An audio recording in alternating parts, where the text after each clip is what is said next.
Hello and welcome to another Magic Duels gameplay. This will be our final gameplay with Battle for Zendikar, since next week we will finally get our hands on the expansion. So today we're taking a look at a Jund sacrifice list that's mostly based on the list that Spawn Shady brought to the Steam Showdown tournament and has been doing well with it. So I made a few changes, nothing major, but the idea of the deck still remains the same. You play a bunch of creatures with abilities that make them valuable even when they die. For example, Perilous Myr, when he dies, gets to deal 2 damage to a creature or player. We've got the Scion generators, Blisterpod, that makes a Scion when he dies, and Carrier Thrall also makes a Scion when he dies. And some creatures with Enter the Battlefield abilities like Gatecreeper Vine and Elvish Visionary. And playing all those creatures makes our Nantuko Husk pretty powerful, since we can sacrifice those creatures to give the Husk +2/+2 until end of turn. So we can deal lots of damage with the Husk out of nowhere, especially with those creatures that make Scions, since you basically get 2 creatures that you can sacrifice to the Husk.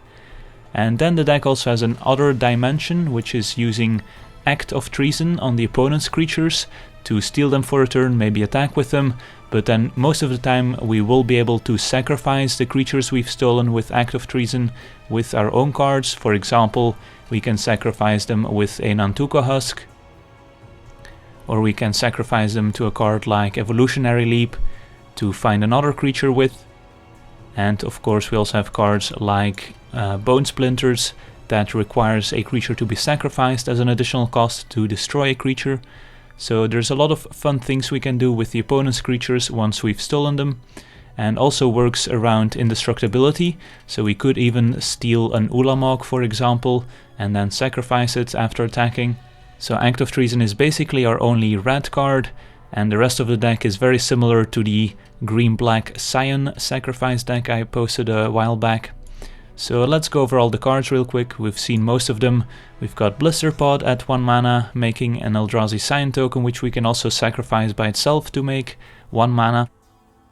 We've got Bone Splinters as removal, and lots of expendable creatures we can sacrifice, of course. This is the last time we will be able to play with Perilous Myr, since he will be gone once the expansion hits. So a 1/1 for 2 mana that when he dies gets to deal 2 damage to a creature or player. Then the Thrall, which is the bigger version of Blisterpod. We've got Gatecreeper Vine for fixing and another creature we can sacrifice. We've got Elvish Visionary that draws a card. And then we've got Shadows of the Past, which gives us another angle of attack. So whenever a creature dies we get to scry 1 for some card selection. And then for 4 and a black we can drain the opponent for 2 life and gain 2 life ourselves, but we can only use this if we have a bunch of creatures in our graveyard. Then of course Evolutionary Leap, which is a great sacrifice outlet. We've got a Liliana, which can transform pretty easily in this deck into Defiant Necromancer, that gives us some more interaction with the graveyard and with the opponent. Then we've got Nantuko Husk, which is another very important card in this deck. We've got Nissa, just for value, can transform into Nissa Sage Animist for some card advantage. Then the 4 Act of Treasons. 2 copies of Smothering Abomination for some more card draw and also a flying threat. And then Ob Nixilis as another planeswalker that can be used as removal and as a card draw engine. And then the mana base, we've got 4 swamps, 2 mountains, 4 forests, then 2 Smoldering Marsh, 2 Cinder Glades, 2 Woodland Cemeteries, 2 Rootbound Crag, 2 Dragonskull Summit, and finally 4 copies of Evolving Wilds. So that's the deck, and now let's jump into some games and see how the deck does. Alright, let's take a look at our opener, which is missing green mana, but we don't have any green spells in our hand either. Double Abomination is a little bit awkward though, so I think we can do better. Alright, this is better. So Evolving Wilds can grab a swamp, and Gatecreeper can grab another swamp. Cemetery is nice here. So if we go Evolving Wilds into Cemetery into Vine, then the Cinder Glade will come into play untapped, since we'll have the basic from Wilds and the Gatecreeper Vine. So let's do that. So this is getting a swamp. Opponent on a red-green. Could be a ramp deck. Rogue's Passage does kind of point towards the ramp deck. Elvish Visionary. So let's grab our swamp here. So we get to play with Perilous Myr for the last time, and our opponent likely gets to play with Acid Moss for the last time. So with the Gatecreeper we don't really need an additional swamp, but maybe we want to get a third black source in case of Acid Moss. Then again we could also get another red source in case of Acid Moss, but the black seems more important here. So I think getting another swamp is fine here. Definitely playing Gatecreeper over Shadows, since we don't need to use the Shadows yet.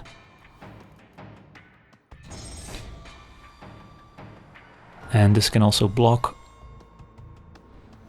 So next turn we could play Liliana, but I kind of like waiting on Liliana until we can play her and transform her in the same turn. Might be a bit ambitious. Alright, interesting, so our opponent is not playing a ramp deck after all, as they play Sunblade Elf. So it looks like a 3-color elf deck perhaps. Could be a tokens deck, like we played last week. Alright, Nantuko Husk is a nice draw. So now we can play a Nantuko Husk and then next turn transform Liliana if we want to. Seems fine. Could also play Liliana, but don't want to expose her to removal if we don't have to. And the Husk also threatens to block the elf and sacrifice the Gatecreeper Vine. So tap land, our opponent off to a pretty slow start. Playing a colorless land in a 3-color deck doesn't help, but let's see what they play on turn 4 here. They attack first. If they do attack with the Sunblade Elf, I don't think I block, since our opponent could use a burn spell in response to us sacrificing the Gatecreeper Vine to kill the Husk. So I don't really want to risk that. If this happens, then I do think I block the Visionary. Let's see, let's say they use a Titan Strength. That could be bad, maybe. Since I would like to keep the Husk in play to transform Liliana. So maybe we don't take the risk of losing the Husk and just block like this. So yeah, the main card we were playing around is Titan Strength, which your opponent could have in an aggressive 3-color deck. So let's just block like this, not take any risks. And they have a follow-up, a Nissa's Pilgrimage. Alright, so I don't know what's going on anymore. Is your opponent playing a ramp deck? Is your opponent playing an elf deck? Either way, we're probably gonna transform Liliana here. Could wait and play the Abomination, but this seems like a pretty good window to resolve Liliana. Could also use Bone Splinters, since we do also have Ob Nixilis as removal, so we do have some redundant removal here. So using a Bone Splinters on the Sunblade Elf, sacrificing the Gatecreeper is not the end of the world. So let's see, play Cinder Glade. Play Liliana, attack for 2, and then kill the Sunblade Elf, transforming Liliana.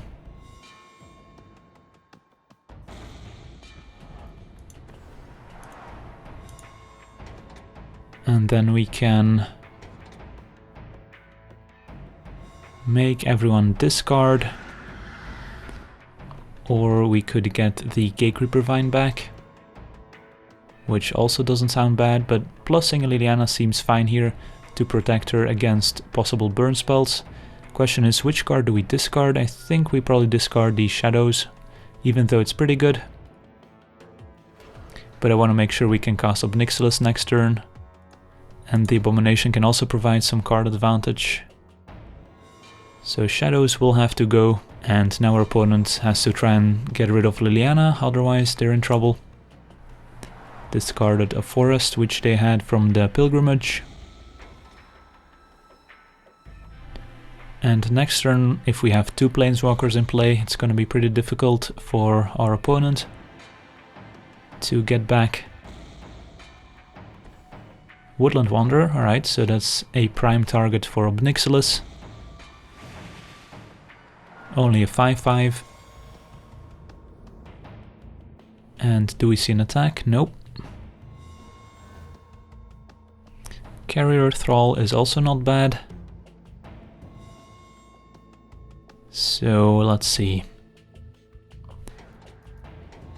Still kind of like just playing Ob Nixilis, killing the Wanderer, attacking for 4. And then we have to decide if we want to plus the Liliana or not. We could not plus her. But again, if we discard the Thrall, we could always get the Thrall back with Liliana herself. So I don't mind plussing Liliana here. Otherwise we could get back the Vine, since that also blocks the Visionary, so our Ob Nixilis doesn't take 1 damage. But do we really care if Ob Nixilis takes 1 damage? I don't think we do.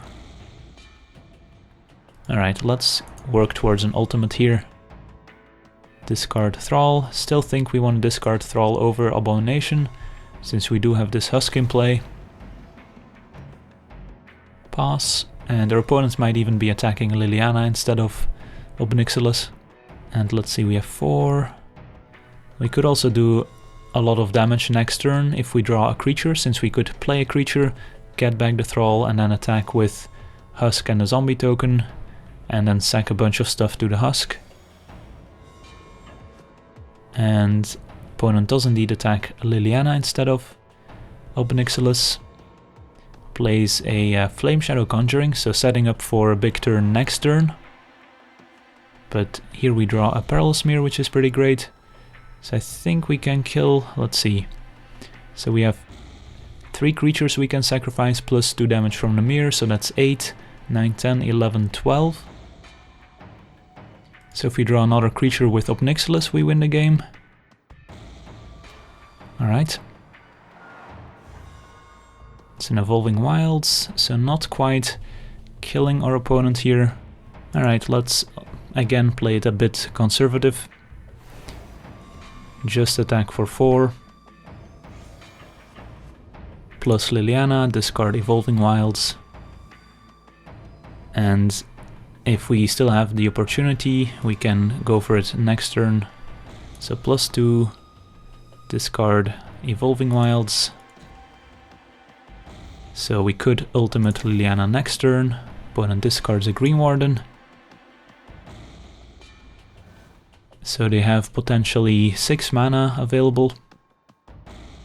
5 plus a red mana perhaps for the Conjuring. And Cleric of the Forward Order. It's actually gonna save our opponent here for a turn, I think, since they can make a copy. And the copy might as well attack, since it's gonna get exiled anyways. So I think we prevent the most damage here. If our opponent has a trick, so be it.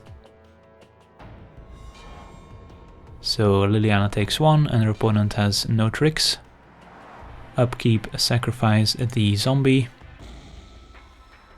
Draw an additional card. There's an Act of Treason.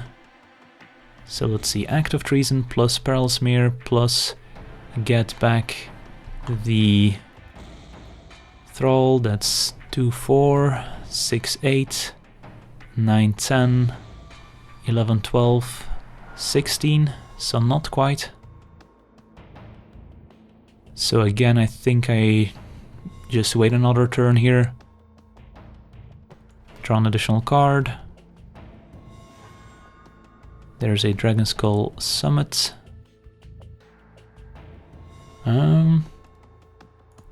Let's see. Let's play out our Myr. And I think, let's see, do we play Act of Treason or not? Could just play the Gatecreeper Vine. Alright, let's play the Gatecreeper Vine.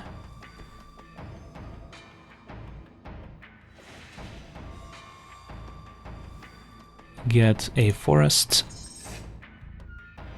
Play said forest. Go to combat. And our opponent probably blocks. In which case we'll sacrifice the Gatecreeper Vine.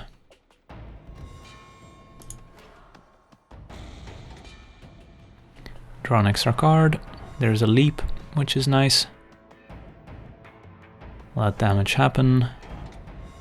And I think we can discard our summit here. Play out our leap. And be in pretty good shape. Our opponent even had a sweeper, but of course, with our Husk being able to sacrifice our entire board, it's not that amazing. So even if the Elvish Visionary puts Liliana to 8, we can still ultimate next turn if we want to.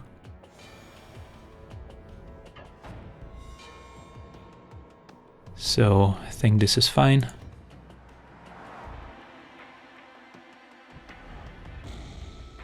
Opponent with 1 card left, and it's a Radiant Flames, not bad.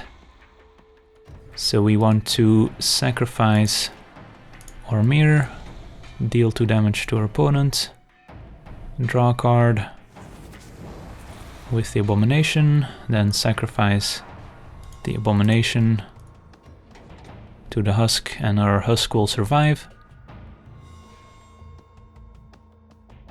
So draw a bunch of cards, hope to draw some creatures we can sacrifice here.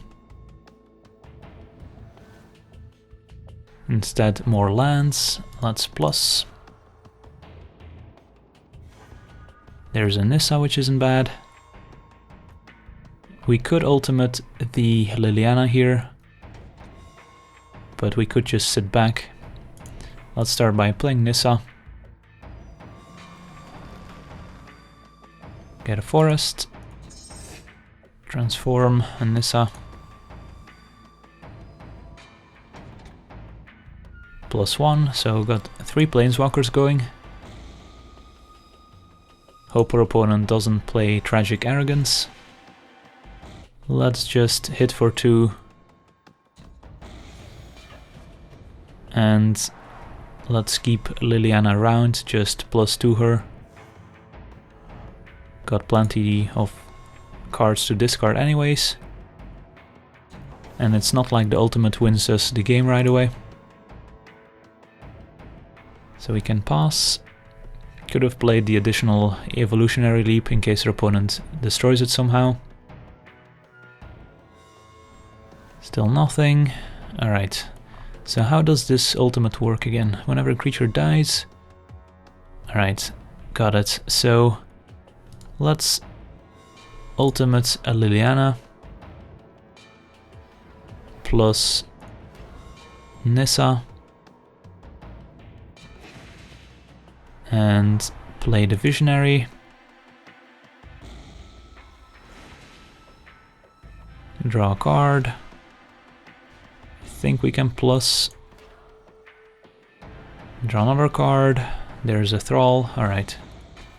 So I think we have enough damage now. Oh, meant to play the Vine there instead of the Leap. So I guess it'll take 1 more turn here.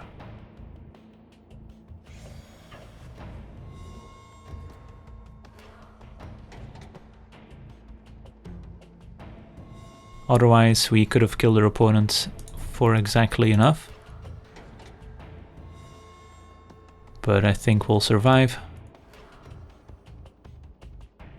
So all those creatures will return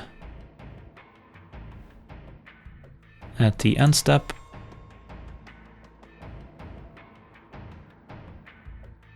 Opponent goes down to 2, and we sacrificed the Vine. Her opponent would have gone to 0 here. Huh, I guess we could have also played the Vine still. Somehow missed it. Alright, we're messing up big time here. Should have played the Vine, so we could have sacrificed it as well to get the Vine in play again. But yeah, at this point it doesn't really matter. We've got a lot of triggers going on, and we should be able to sacrifice our creatures here before our opponent goes to the end step. Yeah, because now it says at the beginning of the next end step, so we won't actually get the creatures back if we sacrifice them now. But we didn't get the opportunity to pause the timer at the end of the second main phase, which you normally should be able to. Just as a proof of concept here. So we won't get the creatures this turn, but only at the beginning of our next end step. But oh well. Let's attack for 2 and call it a day. Alright, sweet. On to the next one. Alright, let's take a look at our opener, which is missing lands. But if we do find a third land, we can cast Nissa, which finds another land. We are missing double black is the main reason this hand could be bad, but I think we'll try it. It has some powerful cards, so at the very least we'll have some fun.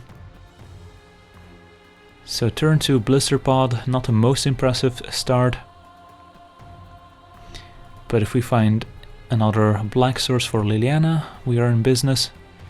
Alright, apparently we are in the business of making Blisterpods, which is fine. Still have this Bone Splinters to go with them. So at the very least we can kill a big creature. Blue-red with a Majoring Bully, interesting.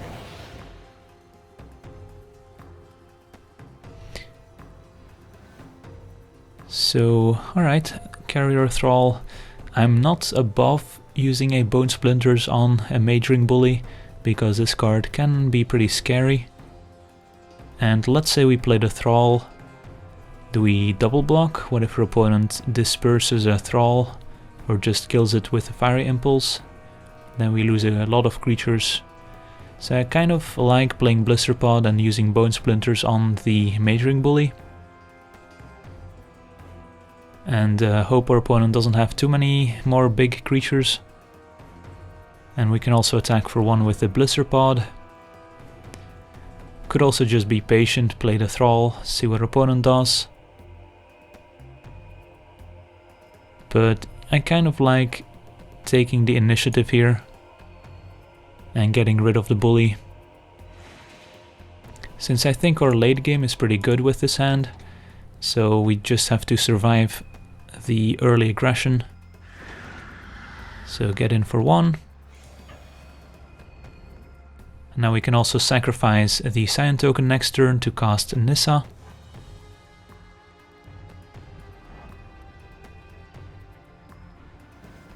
So do they have another creature? Yep, they have a Jessin Thief. Alright. So let's see. Another Abomination, not really what we were looking for. So we could play Nissa, but she's pretty likely to die to a burn spell. So I kind of like playing a Thrall here. Also the Forest doesn't really cast any of the cards we have in hand. We still wouldn't be able to cast Liliana or the Abominations. So let's just sit back here, make our opponent use a removal spell on one of our creatures. Looming Spires is not bad. So I think we just chump with the Blisterpod here, get an additional Scion token. Could be bad if our opponent has a Twin Bolt, but then again, Twin Bolt is always going to be pretty good here. So our opponent doesn't draw a free card. Do they have another creature? They don't. And there's a Husk. So our opponent could be holding a counterspell, even though counterspells aren't great with prowess cards that want to attack in combat. But you never know. Then again, playing the Husk still seems fine. So I think we attack with the Thrall and 1 token, and then sacrifice a token we attacked with to cast our Husk.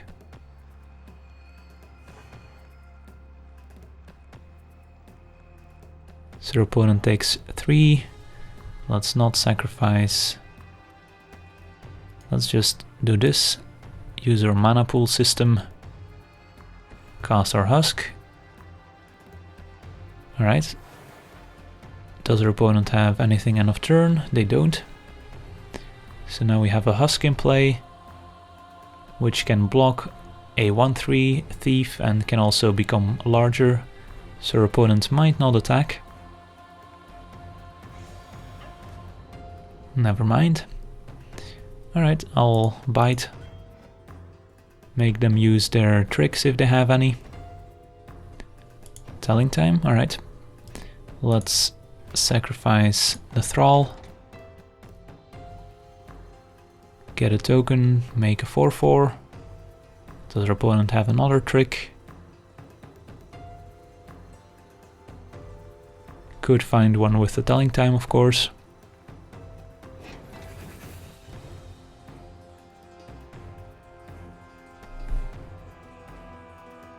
So if they have, alright, Titan Strength will give the thief 2 additional toughness essentially. So I still like sacrificing a token here, since at least now they'll trade.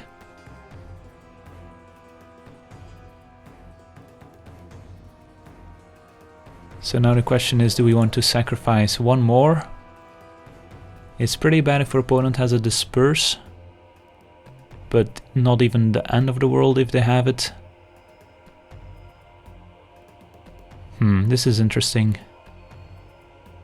Yeah, I kind of don't mind it if our opponent has a Disperse here. Alright, they don't. Could still kill our Husk here for all we know, but instead it's a Jace. So, alright, would like to draw some lands. Let's play the Visionary.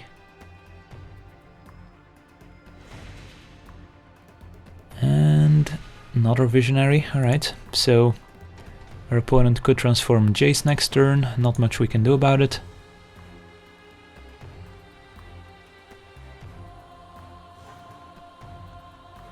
But at least we got rid of that annoying Jessian Thief.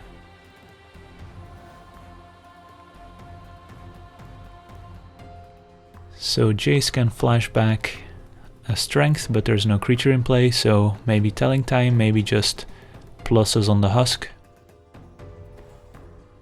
Willbreaker, alright, our opponent assembled the combo.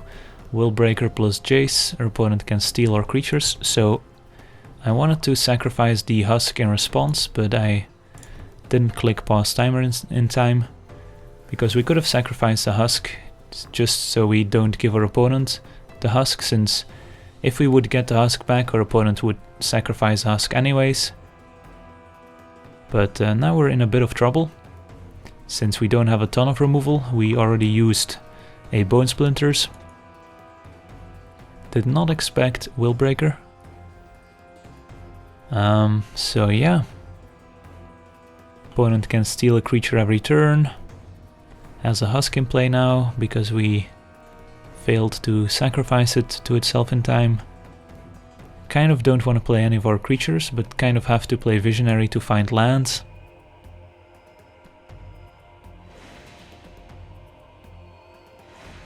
There's a land at least. So yeah, I don't really know how we get out of this. Kind of have to find another Bone Splinters or our Ob Nixilis. another thief. Opponent is just gonna keep stealing creatures here. Nope, they attack first. Interesting. Well, we could just double block, maybe our opponent then lets that happen. But that's probably still better than leaving the husk to our opponent. So yeah, let's block. Alright, opponent takes it.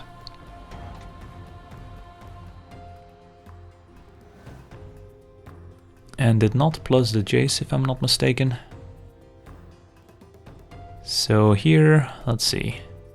Could play Nissa, but we still have a land. Don't really want to give our opponent a free Nissa.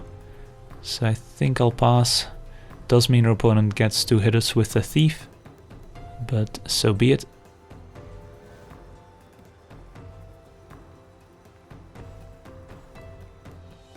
Alright, very miscreant.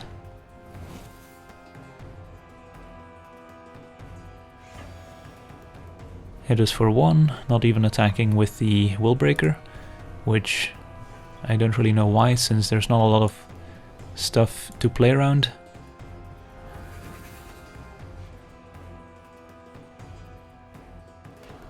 Jace does plus now.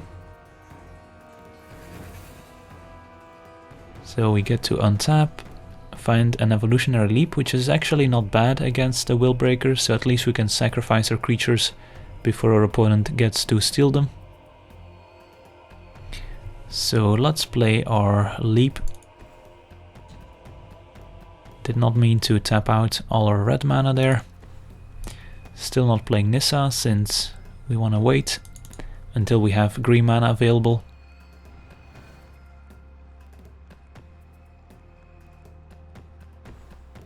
There's a telling time. So it's gonna be difficult still to get out of it.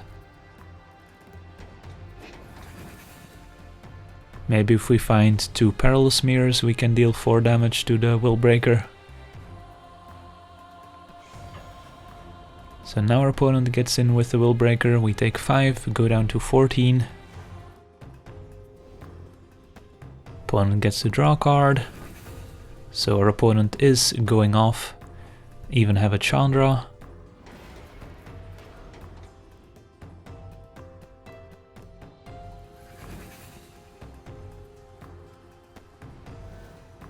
And alright, there's a second black source.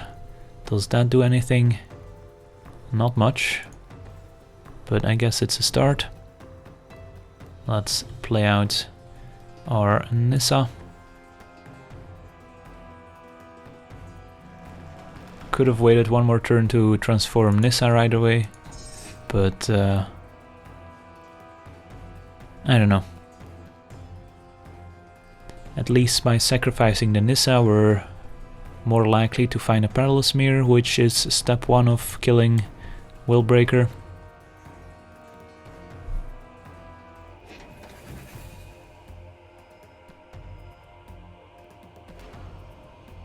So Chandra's gonna ping us, means our opponent has a red spell they can play. They choose to Fiery Impulse instead of plussing Jace on our Nissa, which is interesting. So there's our Perilous Myr, so just need to find a second Perilous Myr in order to kill the Willbreaker. And we could actually play Liliana, play Perilous Myr, sacrifice Perilous Myr, transform Liliana, get Perilous Myr back, and do we have the mana to sacrifice a Myr once again? I don't think we do. But I think our opponent might just be able to kill us this turn. So Chandra's gonna flip. We're gonna take 7, 8, 9, 10, 11, 12, so yeah, we're just dead this turn. So we gave it a shot. Not sure if we should have used the Bone Splinters early. Kind of got stuck on 2 lands for a while, but still a pretty interesting game nonetheless. It's been a while since we've seen Willbreaker in play. So on to the next one. Okay, let's take a look at our opener, which looks acceptable. We've got all our mana, plus a Husk and an Abomination. So let's see, what do we play turn 1? Probably Evolving Wilds. Let's see, we have double red, double black, double green. So we just want to turn on our lands. So I think this can get a forest. And then next turn we can play either the cemetery or the crag. So we can play the Visionary turn 2 and the Husk turn 3. Might not be able to play the Abomination turn 4, but that's fine. So turn 1 Kythian. Pretty good. But we do have the Visionary that can block it, potentially. Alright, there's a swamp, so let's play the crag, play the Visionary.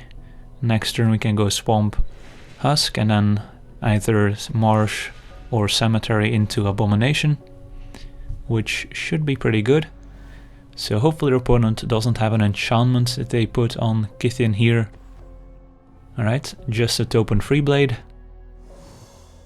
And do they offer the trade? I don't think they do. They don't. So Kythian stays home. Find another land. Yeah, still like playing the Husk over Nissa here. And let's still go with the swamp. Play the Husk and pass. So here we could block the Freeblade and sacrifice the Visionary. There are of course some risks involved. If your opponent has removal for the Husk, that's pretty bad. Then again, if we let the Freeblade attack, then they do have a renowned Freeblade, but they decide not to attack, so that's good for us. And probably no third land either, alright. Alright, so now we get to play the Abomination and hope our opponent can't remove any of our creatures, because otherwise we might have to sacrifice our Husk.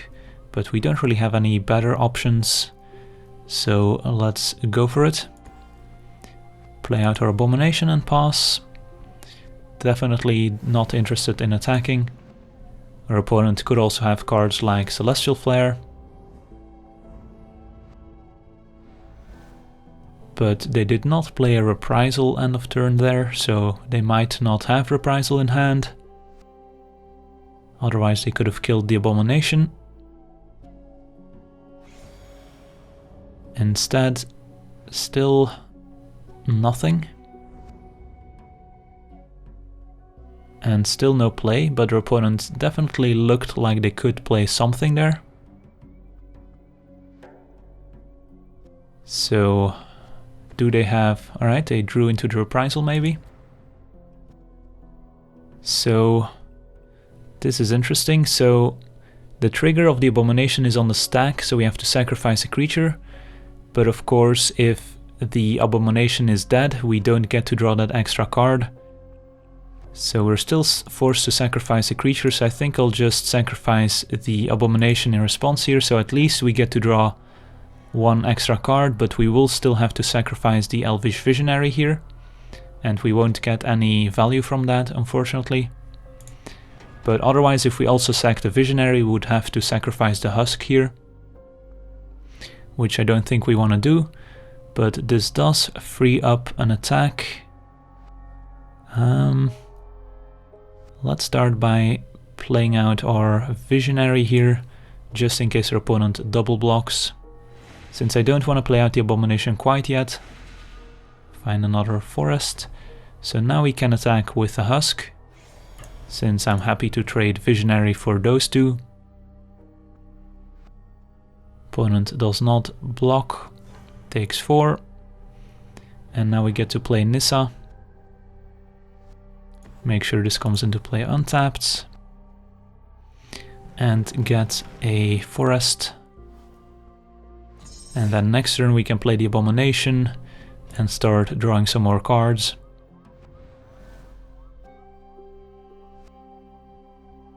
So does our opponent find a third land? Definitely good timing from the opponent on the reprisal there, forcing us to sacrifice one additional creature. They do attack with both, and I think I'm okay with trading here. If our opponent has a trick, that's fine. And don't really want to trade with the Nissa here. So let's see if this happens, or if they have a combat trick.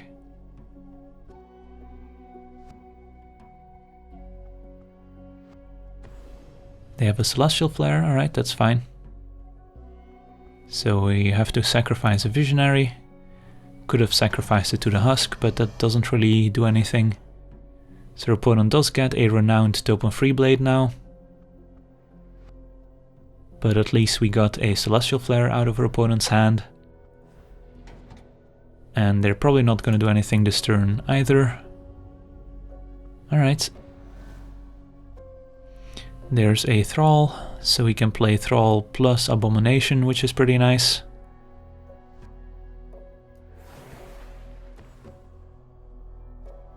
And yeah, could even attack with our Husk here. And then sacrifice the Thrall if our opponent blocks. We still have the Scion token we can sacrifice to the Abomination. Opponent just takes it, which is also fine. So we'll pass. There's a third land, but it's tapped, and a Disperse on our Abomination. Again, our opponent could have waited until our upkeep. We'll take 3 damage here.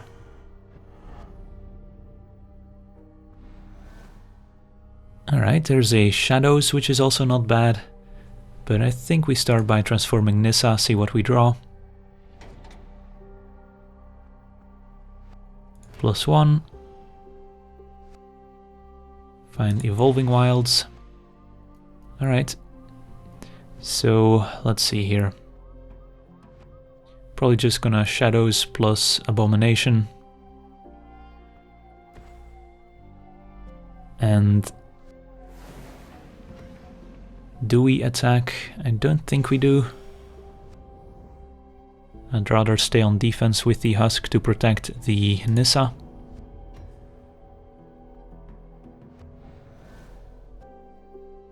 And does our opponent attack? They could attack with both. Just a Freeblade. So I think we start by grabbing a land here so that it doesn't interfere with our Scry. Get a mountain. Well, I guess we might as well get the Outer Forest in case we draw Evolutionary Leap, since we already played our Nissa. And again, we could play around a Celestial Flare, but I don't know if we should. So I think I'll just block and then sacrifice the Thrall. Yeah, Blisterpod on top is fine. And if our opponent has a trick, that's fine. So we've got a 4/4 Husk, and trade happens, don't need a Gatecreeper.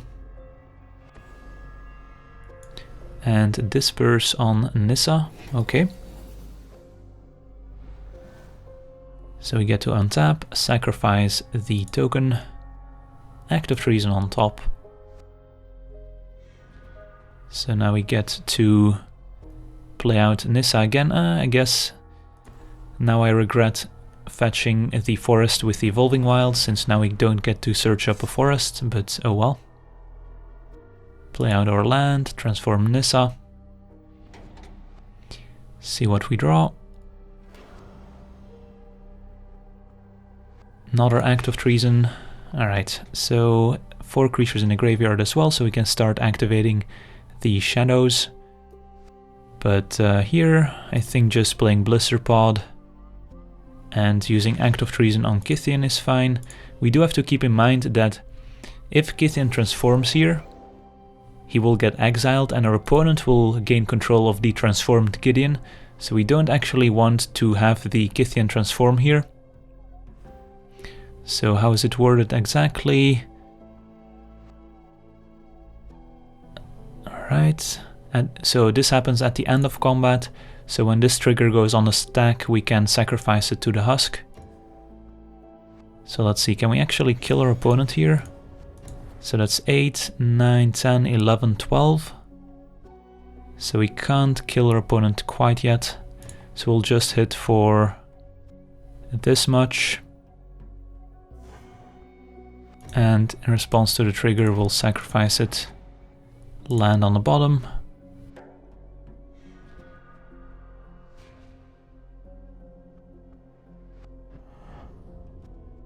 And I guess we can also play the Gatecreeper here. Get some more lands out of our deck. And pass. So gonna keep the Blisterpod here. Could have used it with the Husk to deal 4 additional damage, but I would rather have some more board presence, since now we also have this Act of Treason, so no need to go all in. Sacrifice the Gatecreeper, land on the bottom.